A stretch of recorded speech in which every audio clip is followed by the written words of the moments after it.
एक war breaking आपके सामने इस वक्त आती हुई। यूक्रेन से सटे बेलगोरोद में फाइटर प्लेन क्रैश हुआ है। इस वक्त की बड़ी खबर जो इस वक्त हम आपको दिखा रहे हैं, बेलगोरोद में क्रैश हुआ रूस का Sukhoi 25 fighter jet. Sukhoi 25 fighter plane से पायलट ने इजेक्ट किया। बेलगोरोद में रूस का ये सुखोई 25 फाइटर प्लेन क्रैश हुआ है। यूक्रेन से सटा है लेकिन रूस का इलाका है ये। अब बेलगोरोद में जो ये सुखोई 25 फाइटर प्लेन क्रैश हुआ है, आखिर क्यों हुआ है, इसकी वजह क्या है, ये बड़ा कारण है। आइए तस्वीरें आपको दिखाते हैं। सुखोई 25 जो कि रूस का फाइटर जेट है, वो देखिए तस्वीरें इस वक्त आपकी स्क्रीन पर आती हुई। ये वही फाइटर जेट क्रैश की तस्वीरें हैं जो बेलगोरोद में हुआ है। देखिए जो रूस यूक्रेन का बॉर्डर है, एक तरफ खार्किव है, दूसरी तरफ बेलगोरोद है, और यही वो बॉर्डर है जहां पर डोनबास है, जहां पर हमारे संवाददाता मनीष झा पहुंचे हुए हैं। उनके पास भी जाने की कोशिश करेंगे, लेकिन ये तस्वीरें जो हैं ये बता रही हैं कि बेलगोरोद में हुआ क्या है। इस वक्त की सबसे बड़ी खबर। फ्रीडम ऐप से सीखकर क्या आप सब्जियों की खेती करते हैं? अगर ऐसा है तो आप अपनी सब्जियों को 1 करोड़ फ्रीडम ऐप के जो ग्राहक हैं उन्हें बिना किसी खर्चे के आप उसे बेच सकते हैं।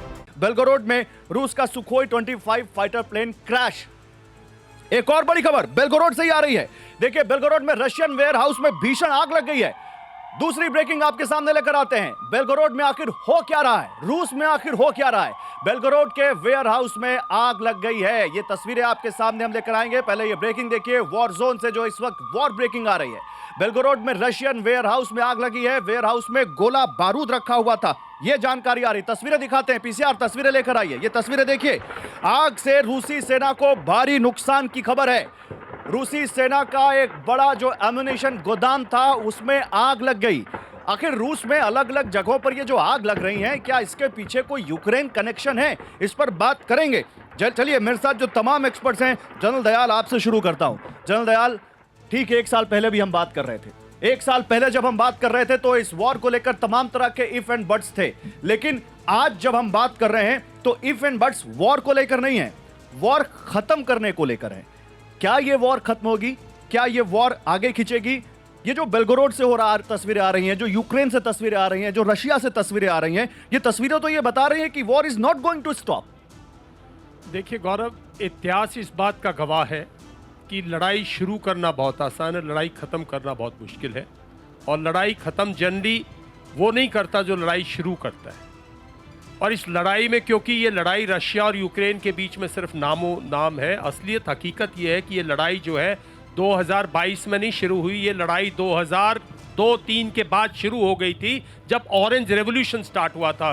What is orange revolution? ये वॉर जो है जमीन के लिए नहीं है कि बाउंड्री के लिए रशिया को टेरिटरी नहीं चाहिए। ये लड़ाई एक तरफ विस्तारवाद की है और एक तरफ अपने अस्तित्व को बरकरार रखने की है। विस्तारवाद नाटो ने जैसे, और खासकर विक्टर यरशंको जब 2014 में जो प्रेसिडेंट थे खुद, और उनको भागना पड़ा, छोड़ के भागना पड़ा, तो ये लड़ाई बहुत पुरानी है और 2014 से तो कंटिन्यूअस है। ये कंट्रीज रशिया मानता था कि ये कंट्रीज यूक्रेन को ट्रेन कर रही हैं, आर्म कर रही हैं, और डोनेट्स्क और जो हो रहा था लुहांस्क में, वो रशिया जानता था। कम से कम 10,000 रशियंस की डेथ हो चुकी थी, एथनिक रशियंस की, जो कि उस टेरिटरी में थे। तो लड़ाई जब शुरू हुई वो रशिया ने की, जैसे हमने 1971 वॉर अल्टीमेटली हमने ठोका ना। लेकिन ये वॉर केवल, मैं बताता हूं, ये लड़ाई खत्म नहीं होगी। हाँ। क्योंकि अभी तो प्रेसिडेंट बाइडेन को एक बार दोबारा इलेक्शन लड़ना है। हाँ।